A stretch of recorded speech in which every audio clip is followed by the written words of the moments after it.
Welcome to Beers and Basics. I'm Cam, this is Crowie, Spark Your Coach podcast.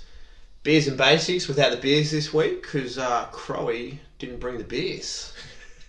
Got some water, but or is it tequila? Just vodka. Vodka for me. Just want to have a bit of a yarn around when you're kicking off your business and you're starting, the sweat that you put into it. Do you want to explain sweat a little bit more? Are we getting hot and sweaty like we're in the gym?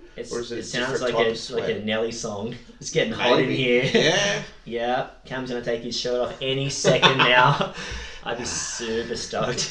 The sweat, when it comes to time to sell your business, if you ever get to that point, let's just say you want to get to that point, you might keep it, sell this. Just go with me here for a sec. Like, there's what's called, they call it sweat equity. So it's like you put the sweat in to grow something to a point where it's sellable or sustainable, or you're stabilizing the business or whatever. But there's that element of at the start of the business, it's going to cost you something.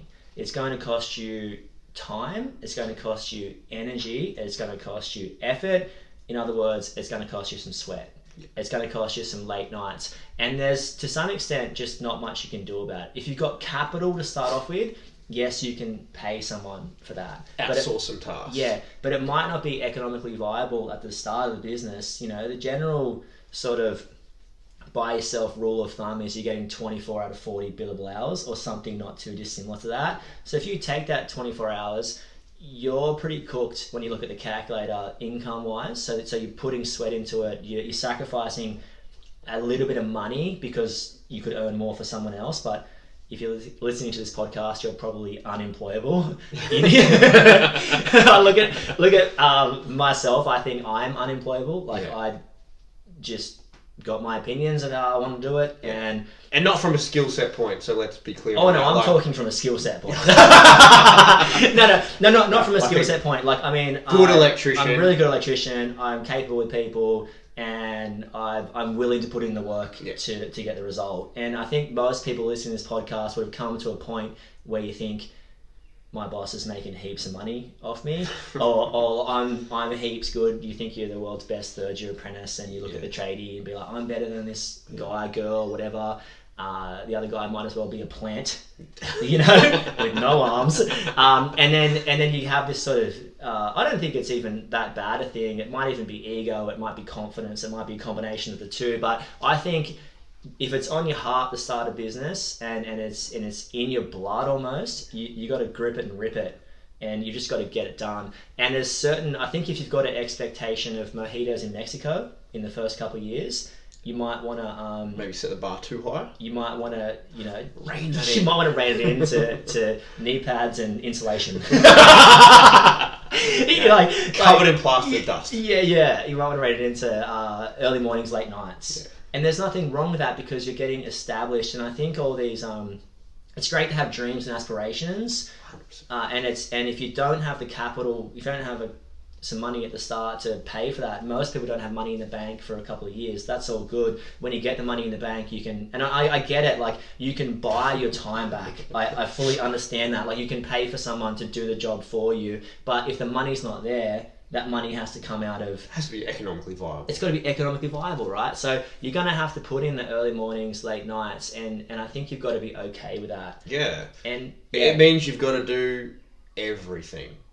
So you need to check the emails, you need to answer the phone, you need to check Xero or MyOb or whatever accounting system you've used. What do you know, 65? You just transform? Maybe. Yeah. Do you want QuickBooks? Can I tell you a story, right? So anyway, I was catching up with one of our members, and I said, I'll just log on to Xero, and he goes, we use MyOb. And I go, how was your bookkeeper, 65? And he goes, yeah, 65. Yeah. I'm like, yes, I know. That's what happens. I'm a Xero fan. Yeah. You've got to do the marketing, do the social media posts, drop the van off to the mechanic. Like, you have to do everything, and there's just no way around it. Drop the van at the mechanic, get in Raquel's Prius. There's an 8-foot ladder strapped to the back and just drag it along. And it's heaps funny. I can picture you in a Prius. Actually, I've got a van stolen. I've never been in a Prius. Yeah. anytime I think Prius, I think Dirty Mike and the Boys from the other guys. Yes.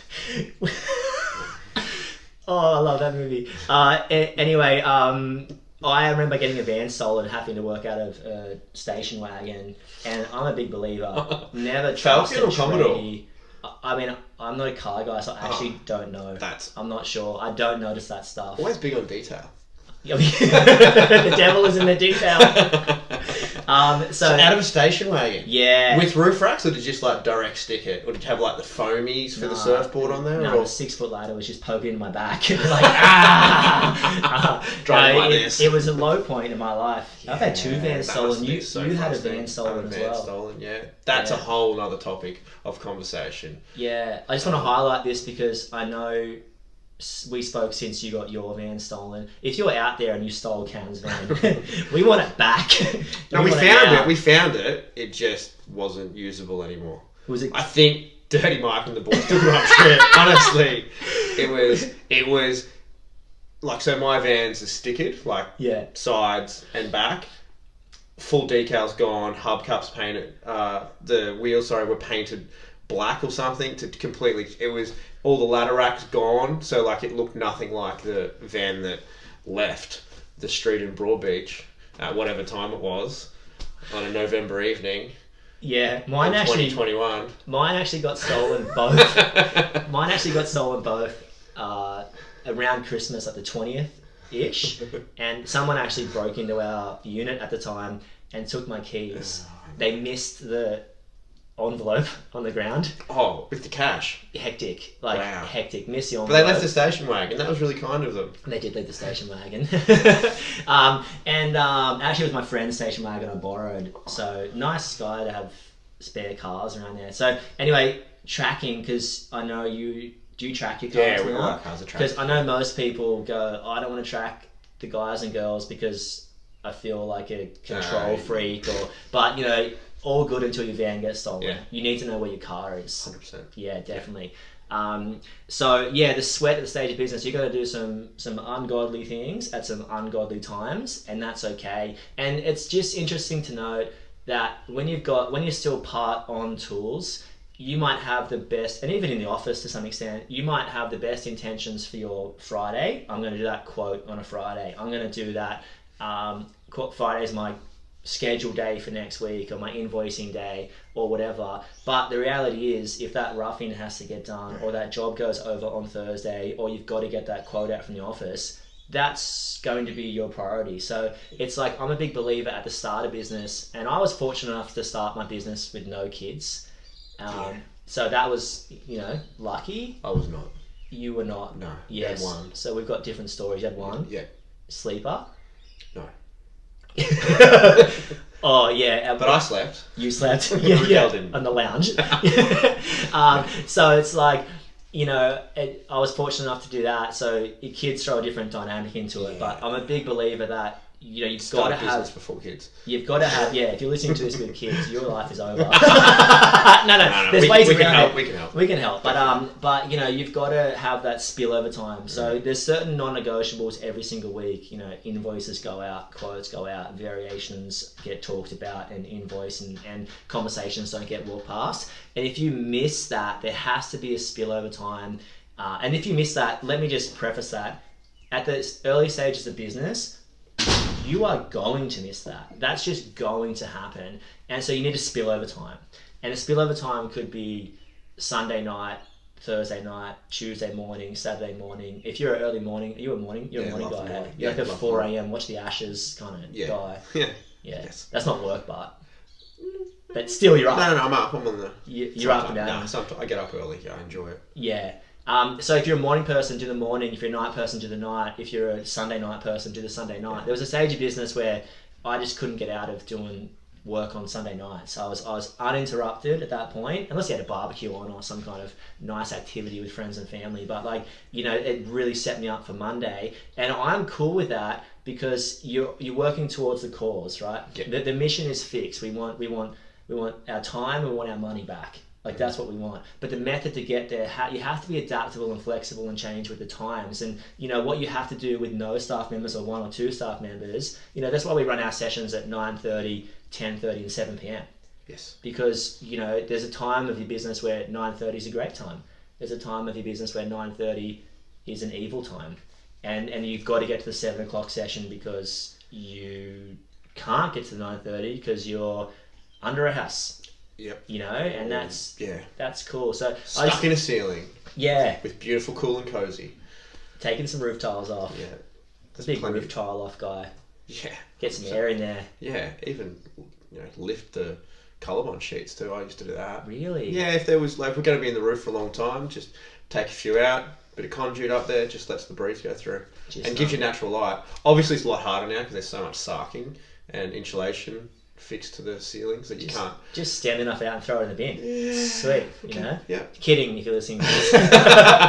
But or just leave it. One of our members had their tradie leave the tiles off at their job, and when you do that, or if you have a leaking area, this is why you've got to have. If you're roof leaks are a nightmare because once water gets in, it usually takes a while for people to tell there's water coming in, and water coming in, and it usually floods carpet, wardrobes, ceilings, whatever. And once that happens, the mold comes in. So be really careful. And then anyway, so this guy in question goes, he left the roof tiles off, but I should have had a process for that. And I'm like, no. You don't need a process for putting roof tiles back on. Like, that's just a moron activity from a busy staff. A brain fade, Yeah. But anyway, I just want to encourage people out there watching or listening back, knowing like you're not crazy. No. You're putting in some time, energy, and effort is very normal. And at certain stage of business, you look at energy expenditure, and we're a big NRL guys. Yes. And if you're not an NRL person, you're an AFL person.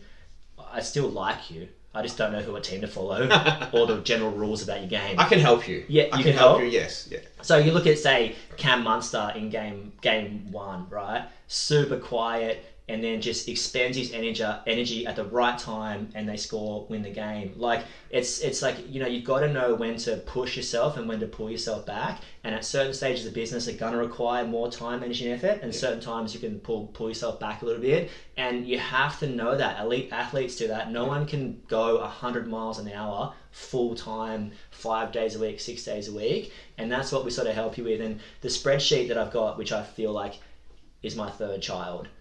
You do love it. I love it. Kind of attached to it. Emotionally attached to it. But I feel that guides you through the ups and not ups and downs, but the stages of business of staff and growth. And this is when we'll pull yourself off the tools. Can also predict as well. So you can forecast. Predicts the future. Predicts turnover. And it does all that kind of stuff. But and at that time we can look at, okay, we'll pull yourself off the tools a little bit here. We'll get a resource in here. Okay, we'll put an apprentice here to help with the cost operations. But I think you've got to be expending energy at the right times on the right things. And you're going to put a little bit more energy in at the start. That's all good, but we'd love to help you work out where to put that energy because you see a lot of businesses fail, and generally speaking, people just push themselves too hard.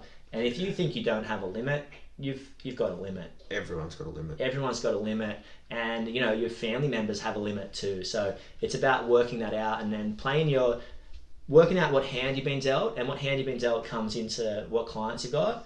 What kind of work you do, what you're sort of specializing in, and we'd love to help you work out where to expand your energy. So I guess my sum up in this is there's no substitute for hard work, and then it gets to a point where there's no substitute for smart work, and you need both. I feel like you need the hard work and the sweat, and then you need the smartness and the education to make good decisions at the right time. And so, okay, now's the time to go. So that, if you've got heaps of work on, and then you stop answering the phone and stop getting back to people, you're going to lose that work in 3 to 6 months kind of time because you're not putting in the work at the moment, and you're going to miss an opportunity to put a couple of staff members on, and then you're going to land up in November going like, woe is me, I just can't do it. And it's like, no, you can. You were in the right place, but you're doing the wrong thing. So education comes into it, hard work comes into it, smart work comes into it, and that's my kind of wrap up. What do you think? I just think that the sweat into any business is an absolute requirement. There's no way around that. It has to occur. but at certain points along the journey, like you mentioned, there are points that you have to retract out, and other people or other contractors or other, I guess, businesses or suppliers get in there and help you along that way, so you can outsource along that way. And what we want to do and what we can do is we can help you identify when is a good time to maybe inject someone else, or hey, no, you can outsource that now, you don't need to be doing that, to get some kind of sanity back into your life, because that's what occurs if you keep going, you just burn out. And so you need to get help along the way, and we would love to help you here at Sparky Coach. Yeah, and seeing your business like an asset too. If you do a kitchen renovation for 50 grand, chances are your house is worth more. So it's like anything you expend in a business, and this is what we're saying, it doesn't have to be money, it can be time, energy, effort, or money, or a combo plate, Chinese combination plate, if you're out there getting some Lazy Susan, getting some prawns and Chinese in your in your fried rice, prawns and chicken in there. So prawn, bit of lemon chicken. All good. It's all good. That's the danger. Was it beef and black beans? There's no bad choice. There is no bad choice. Anyway. Yeah, so we digress. Yes. But back to what we're talking about. So, get a mixture of all of the above, and see your business like an asset, because it really is something that can produce money year in, year out. And it's really something that, if you play your cards well, you can sell or pass on to a future generation, or get some money for at the end of the day. So, yeah, that's our sign out. And if you're out there sweating, we love you.